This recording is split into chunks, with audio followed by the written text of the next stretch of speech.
I figured it was Oliver. He kicked me out of the living room. So the live stream just was just started, so we're good there. Perfect. All right, let's call this meeting to order. And we'll start with recognizing that we collectively are on the unceded territories of all the First Nations within our regional boundaries. Could I have someone move approval of the agenda? Moved by Director Rainbow, seconded by Director Race. Any additions? Seeing none, call the question. All in favor? Any opposed? Motion carries. And a special staff report, request for decision regarding ministerial order number M192. Could I have someone move 3.1? Moved by Director Race, seconded by Director Rainbow. Any discussion? Call the question. All in favor? Any opposed? Motion carries. And on to the delegation. All right. Hello. Welcome, Miss Cameron and Miss Tyrell. Thank you so much for being here today. Welcome to the Sea to Sky Regional Hospital District Board meeting for July.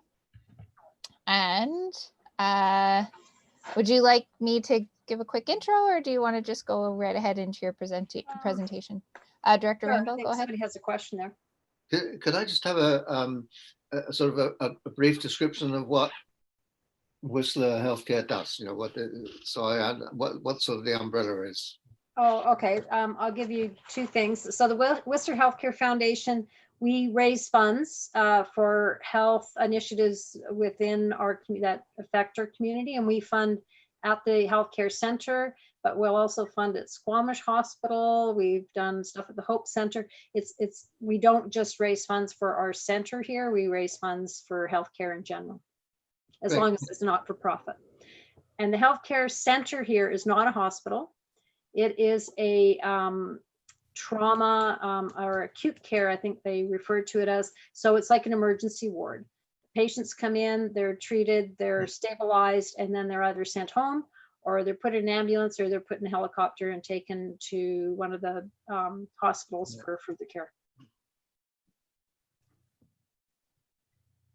Good, thank you. Great.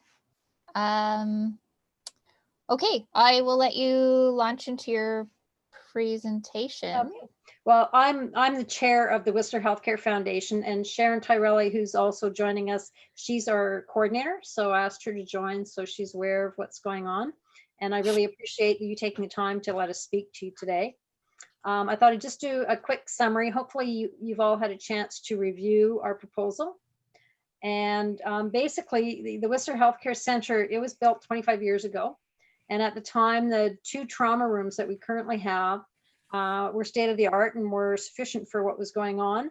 But with the advancement of technology, the equipment that's used in a trauma case it's gone tenfold. We have portable X-ray machines and ultrasounds, and now we have computers.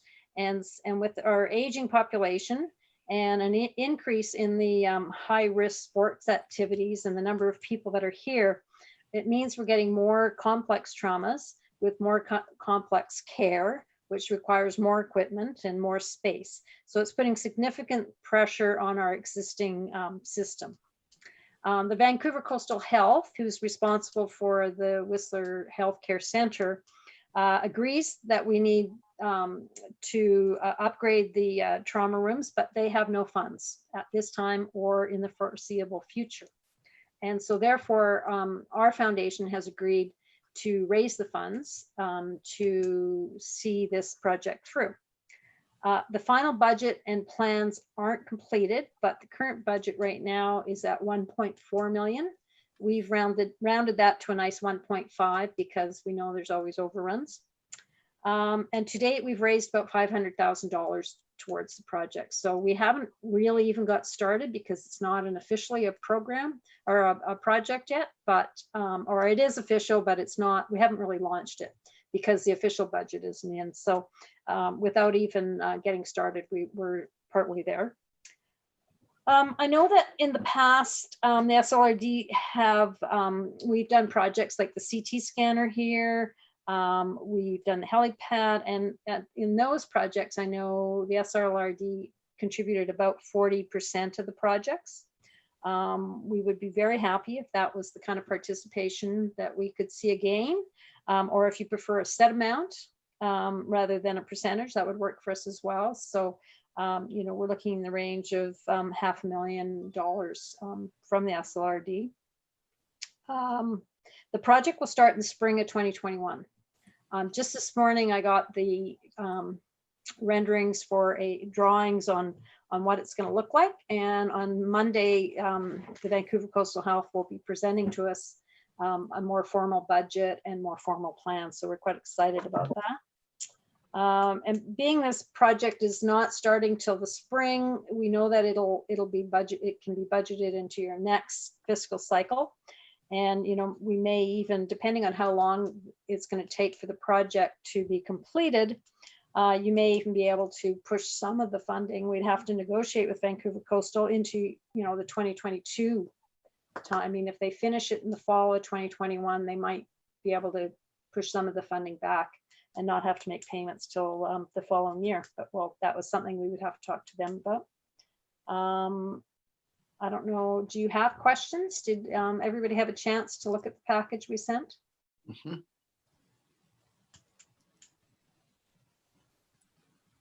I will open it to any questions anyone has.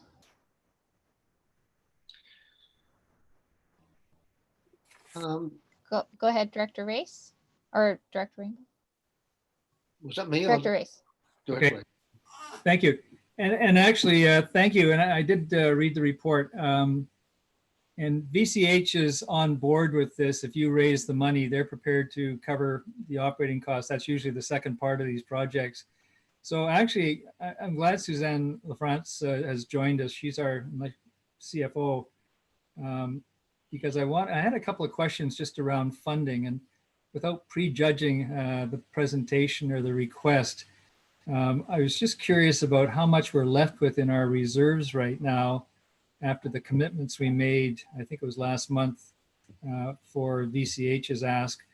And maybe we could deal with that first, and then I have a follow-up question.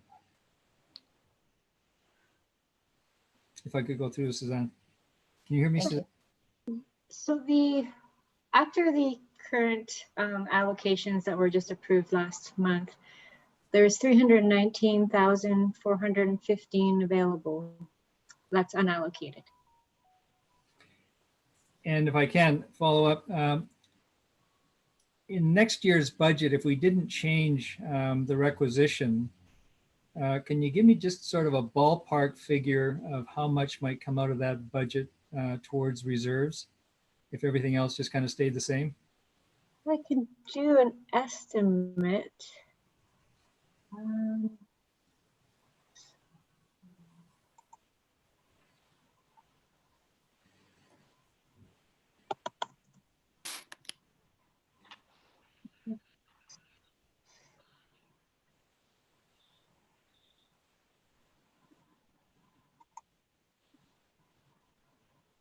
I believe it looks like about 400,000, could be closer to 450,000 that we could put to reserves. Okay, thank you. And I'm not sure, I don't think we were making a decision today. Maybe I misunderstood.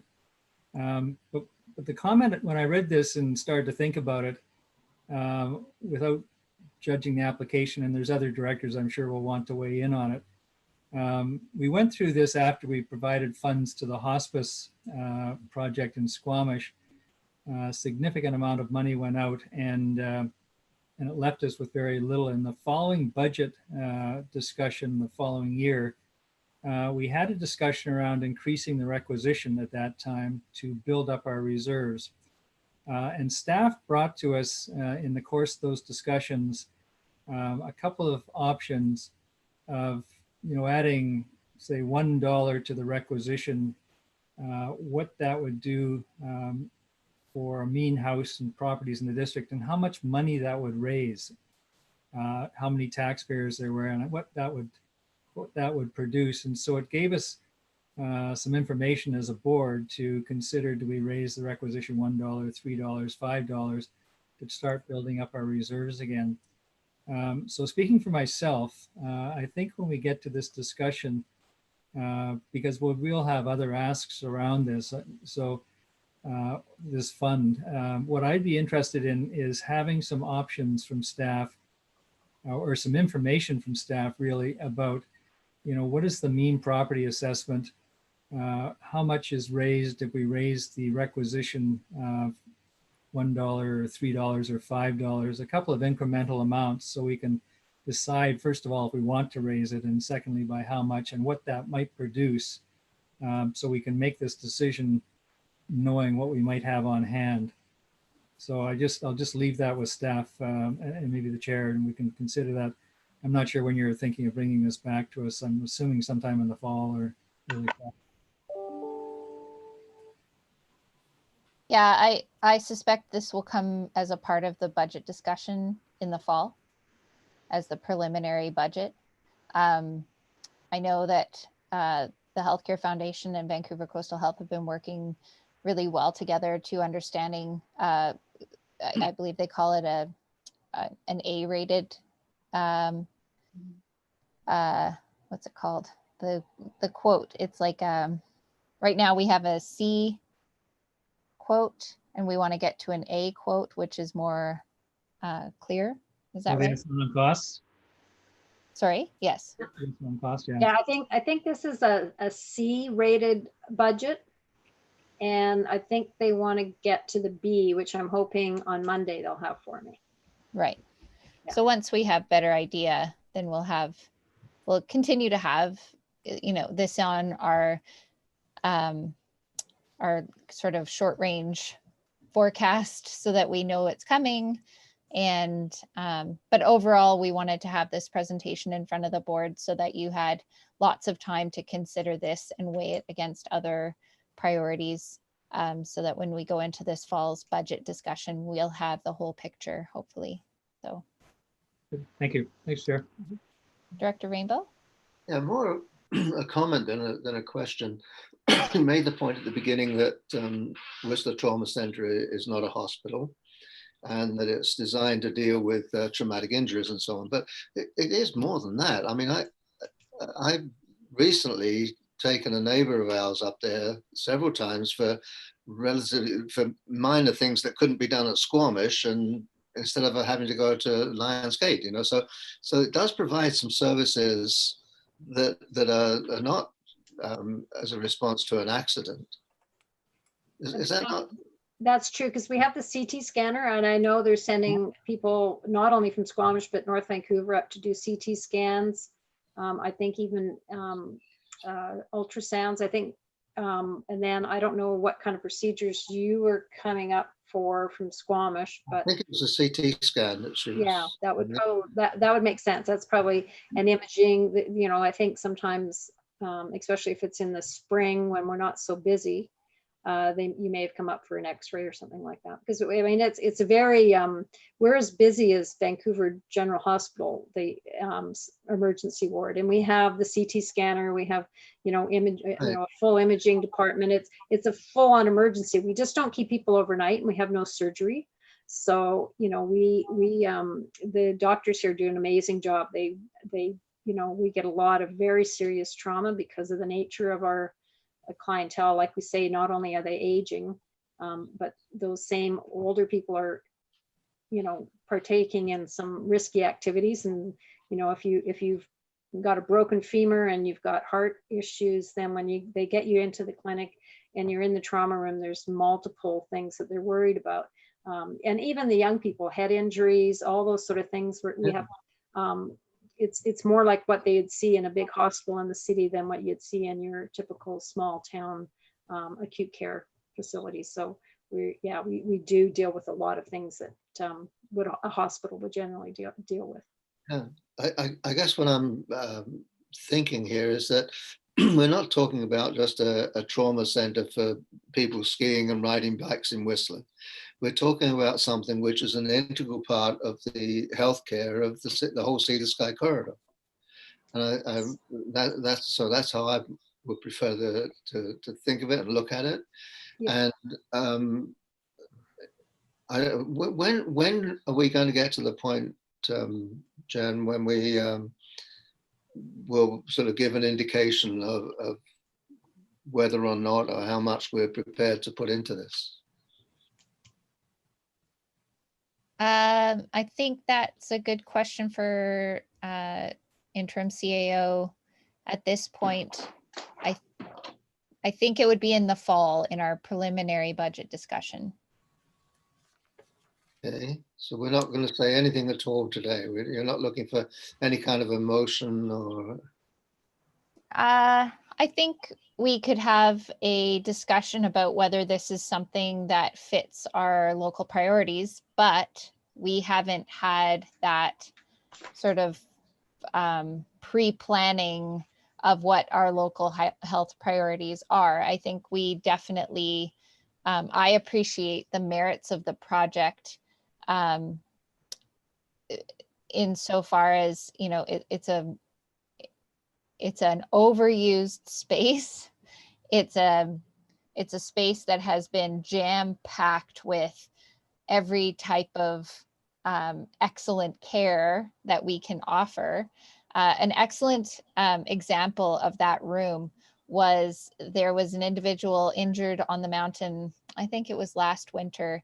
He fell on his chest.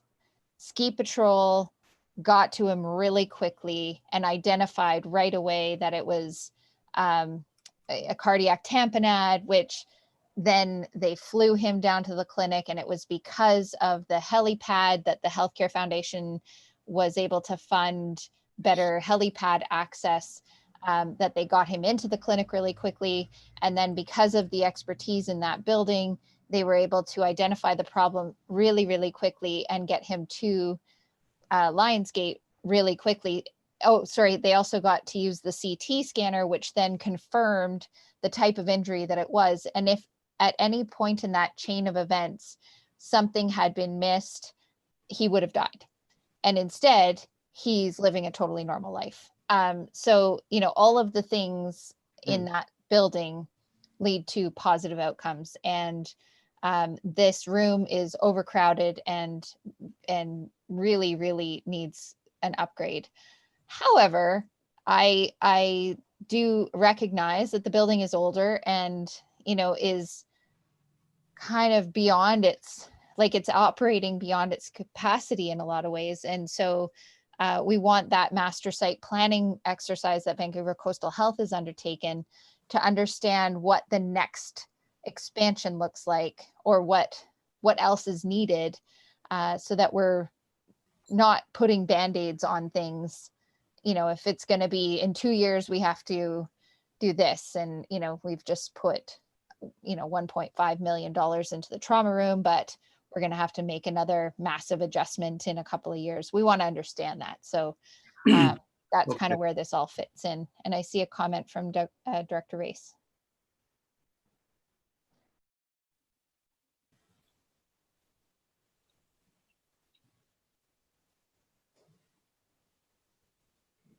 Been having a little difficulty with my sound today. So, but I think in the general question that was raised by Director Rainbow, from my perspective, this is the kind of thing that the hospital board should be kind of looking at. It's also later on the agenda about what is our role in the corridor. And for me, it's these kinds of things that have a real local slant on them that are the kinds of things, rather than plumbing, for heaven's sakes, that we were asked to fund this year. So, from my perspective, it falls within that category, and I'd prefer not to make any kind of hard decision today. I think we want perhaps a little bit more information from the board, as you mentioned, about, you know, we don't want to change something this year that's going to change again next year. So I think we do need to understand that. I think we also would like to probably focus a little more on just making sure we've got the overall cost pinned down, or they have them pinned down to a point where we can confidently do it. But also the financial information. For me, they're all kind of linked together. What else is out there that we might be supporting? and how much we might be able to apply to these different things. So I kind of like that. And I think, but I do agree it should be relatively soon. I'm thinking early in the fall, but I'm not sure what the meeting schedule is, to have that kind of discussion with finance staff as well as the full board. Can I make a comment? Please. The comment about it, it tying into other renovations and where the building's going, that's definitely a question we've been asking them as well. We're hoping, they've been doing a needs assessment, but they have sort of indicated an initial response to that question is that no major renovations will happen for another 5, probably 10 years. And that they are looking at this so that this project does tie in, at least that they've thought through, what's going on. Now, once they get the final plans, and it's on our list of questions when we get the presentation on Monday from them. So we will have some more information from there, and I think we can share that with Jen, and she can share that with you at your next meeting, maybe. Excellent. Any other questions or comments from anybody? Go ahead, Director Rainbow. No, just to say again, I find this a lot more exciting to talk about than some of the other stuff we were presented with this year. I agree with Director Race on that. So I won't say any more right now. You're here. Yeah.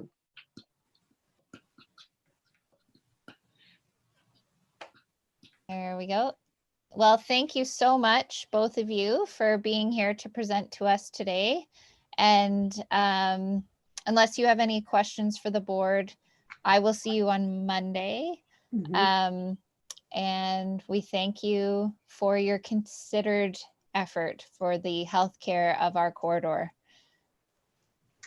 Thank you for having us join you. And you did answer my one question, and that's when you'd be considering this, but we can kind of hopefully be included in your budgeting process in the fall, and we'll keep Jen updated on everything that's going on. Great. Excellent. Okay, thanks. Bye-bye. Thank you both. Meeting. you.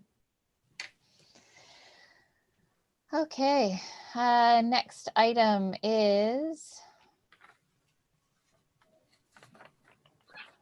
the consent agenda. Could I have someone move approval of the minutes in the consent agenda? Moved by Director Race, seconded by Director Rainbow. Any discussion? Call the question, all in favor? Any opposed? Motion carries. Any business arising from the minutes? Seeing none. Staff reports. Any report from Director Clark? Nope. Thank you. Okay. And then Chair's verbal report 8.1. So ties in nicely to our last conversation. And I did share with everyone the progress that I've been making on the project I was given several months ago to talk with Vancouver Coastal Health about having a better planning process with Vancouver Coastal Health. And so I won't repeat too much of it, but I did, for the record, want to share that we are building a strong relationship with Vancouver Coastal Health and with the Whistler Healthcare Foundation and with a number of other organizations in the corridor.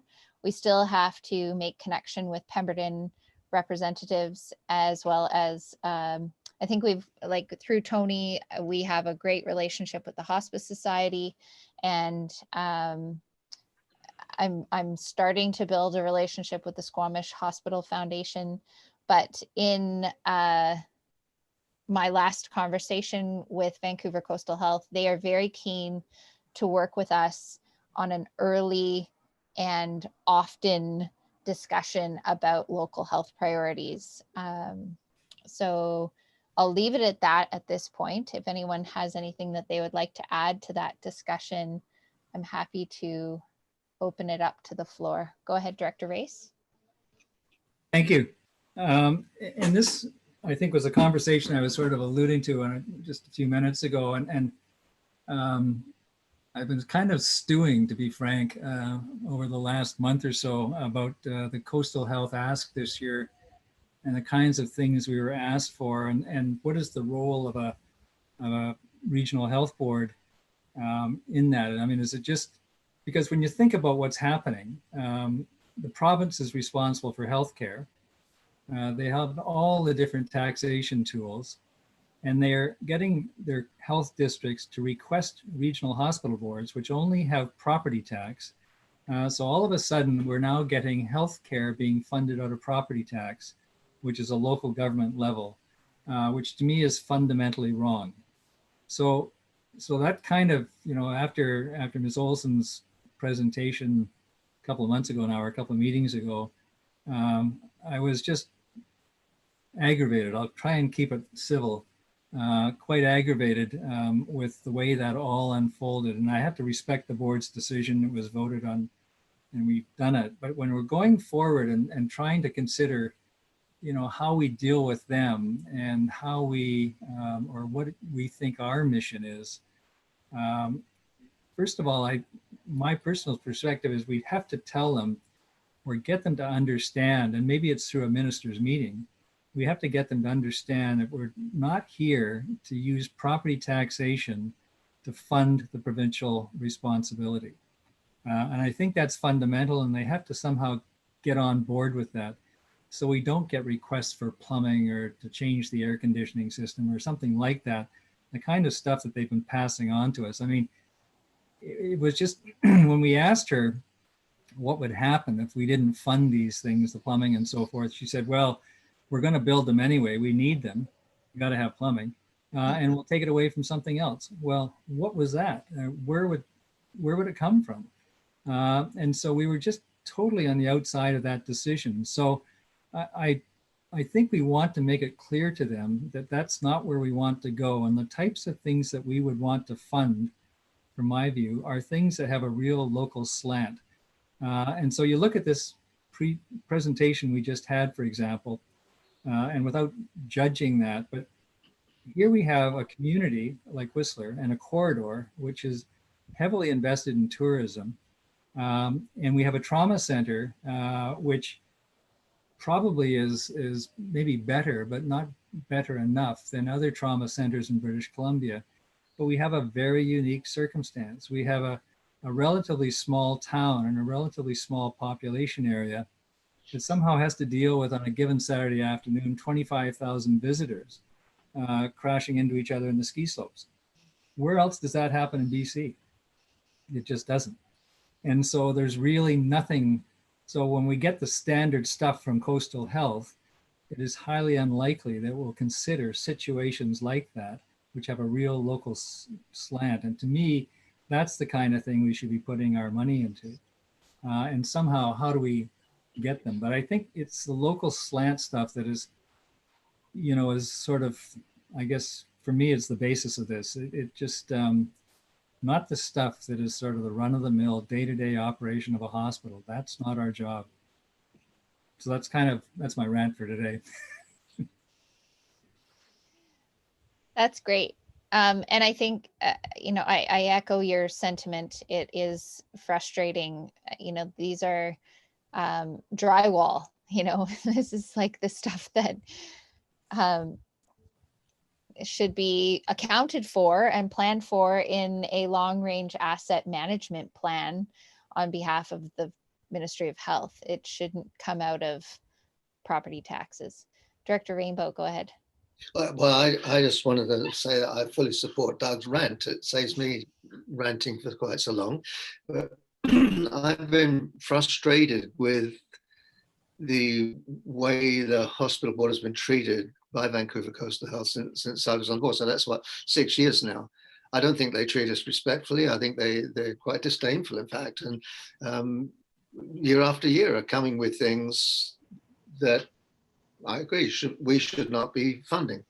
So that's my first point. And the second point I wanted to make was just wanted to congratulate you on that summary, that report that you sent out to us about your work and where you see the hospital board going, because I think that's great, and I really hope that we can sort of make the next move and sort of evolve into something which is the way I think it should be, and the way Doug seems to think it should be as well. That it's responding to local needs and listening to local people, whether it's foundations or medical professionals or whoever, talking about what they see as the needs for this area. So I'm feeling quite good about this particular thing that was presented to us today. I can't imagine why. Much more exciting than plumbing. So, but anyway, thank you. Thank you. Yes, and Russell here. I'm sitting here listening to Doug and to Tony, and I completely agree with everything you're saying. So you won't get anything more out of me, but what they've both said is absolutely true. We need to concentrate on our corridor, not something else. Agreed. Thank you. Director Crompton, do you have anything?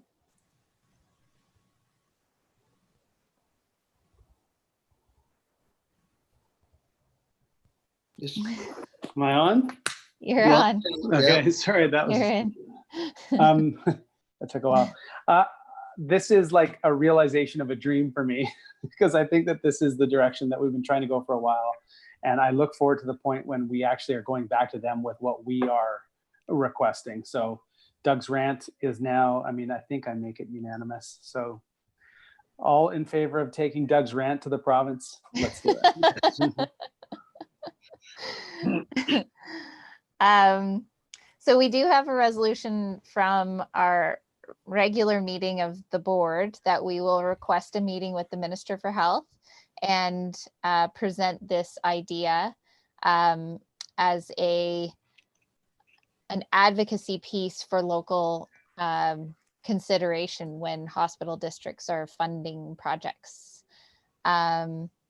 Did you want to discuss that any further at this point, Director Rainbow, or anyone else? The only thing I just wanted to clarify, the reason I put that on the board agenda was because I wasn't quite sure of the relationship between, the board and the hospital district board. I'm not trying to take something over that really should just be left here. But on the other hand, I wouldn't want anybody from any ministry looking at this and saying, oh, it's just the hospital district. I'd want them to know that there's sort of the support of the full board behind this. So that's all I have. Okay, Director Race?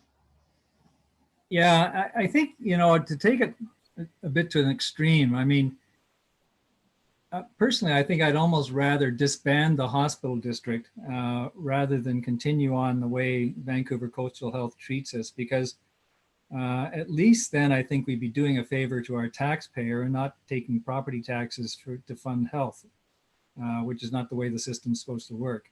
So, and I know that's kind of an extreme position, but that's what's happening now. We're being used to, in effect, it's a pure download, and it's kind of a backdoor download, and it's just not nice at all. So so I think we have to be very firm about that, and we have to be prepared as a board going forward to say no to Vancouver Coastal Health and let them tell them not to bother coming at us with those types of requests.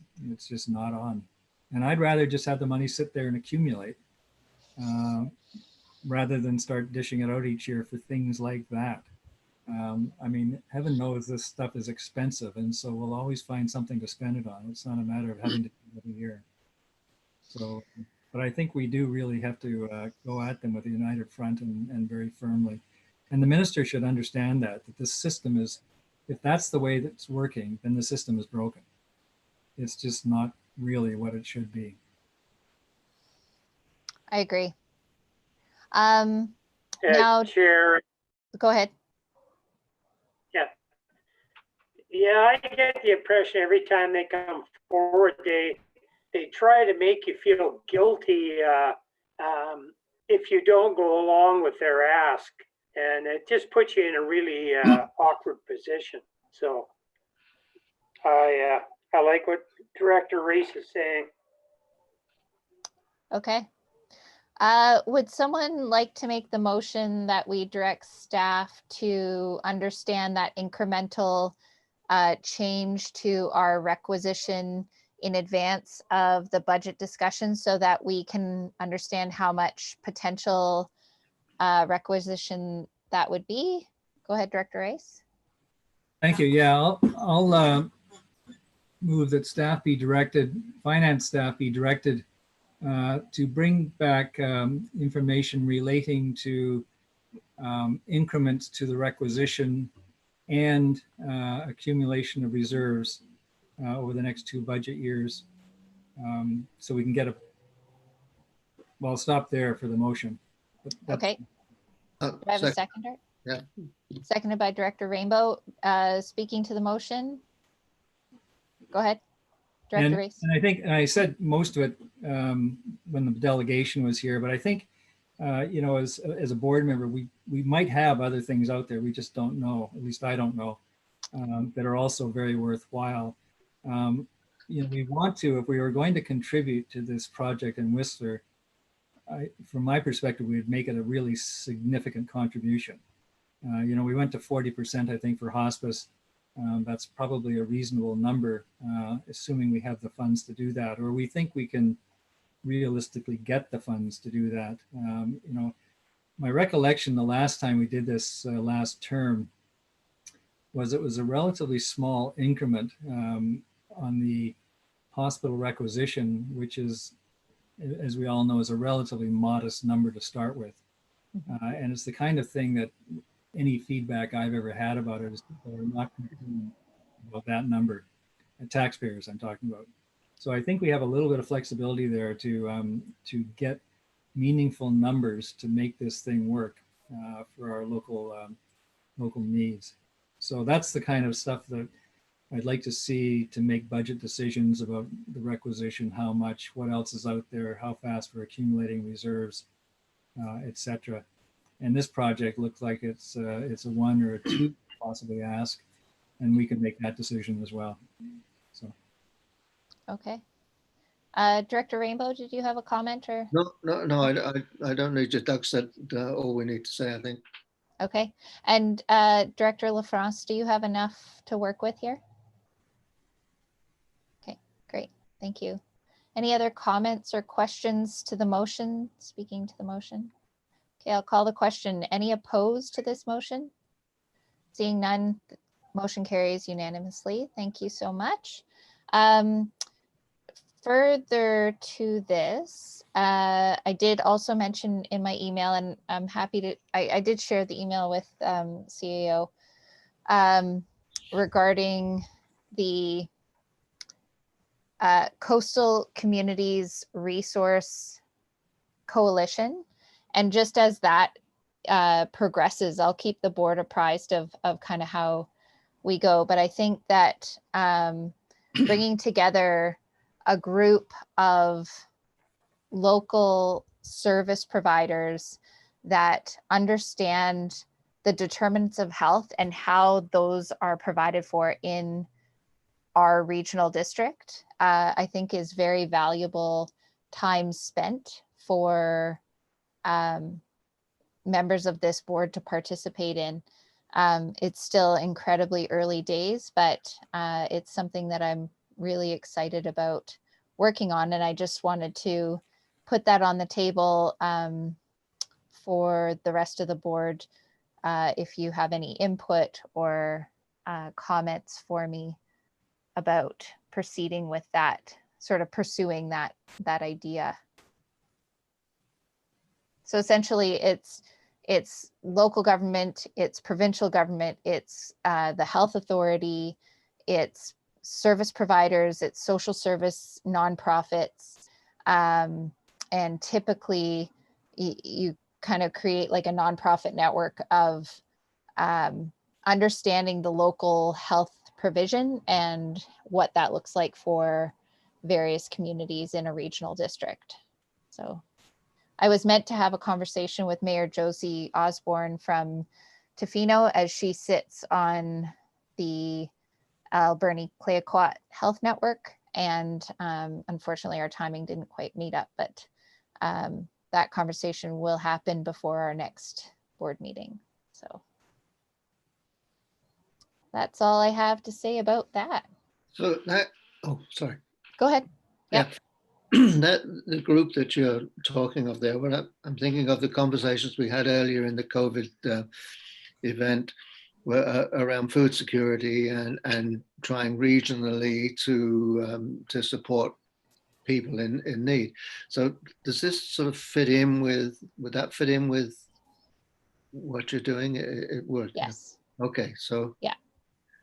It's really just what I'm pursuing is a formal group that could then inform us of where the gaps are, where the opportunities are, and then it would be sort of a touch point for other agencies to connect with this board. Okay, good. Yeah.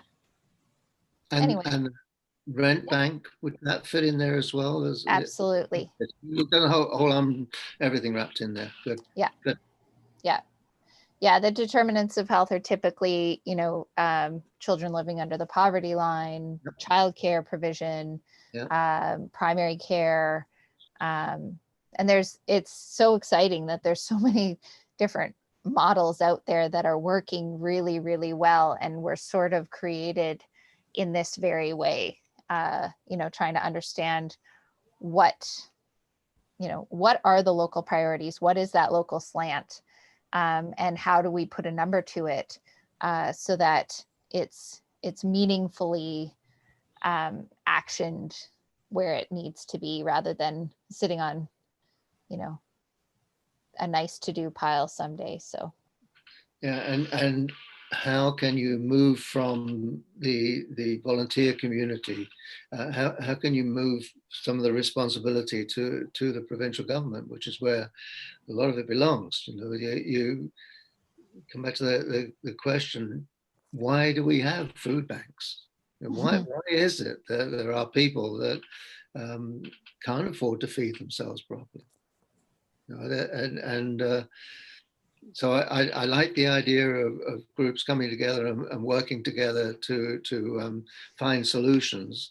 But I think they shouldn't lose sight of the fact that part of what's needed is advocacy to get some real substantive change, so that their work is not quite as necessary.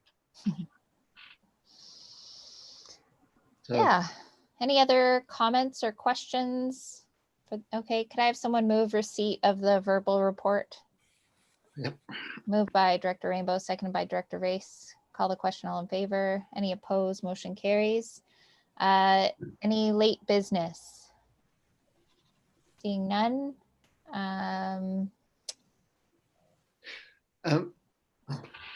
Yep, go ahead. Sorry, one other thing that occurred to me while we were talking about Vancouver coastal health.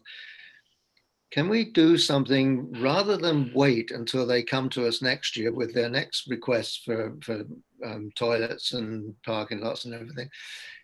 Can we send them something now, saying, or not, maybe not now, but say after our next meeting, maybe think about it between now and then, but come up with some kind of a statement to them that basically says what we've been talking about, that we will not, yes, why not say we will not consider those kinds of requests. This is what we think we're supposed to be doing. This is what we'll bring requests to you. Can we take that kind of a step rather than just sit and wait?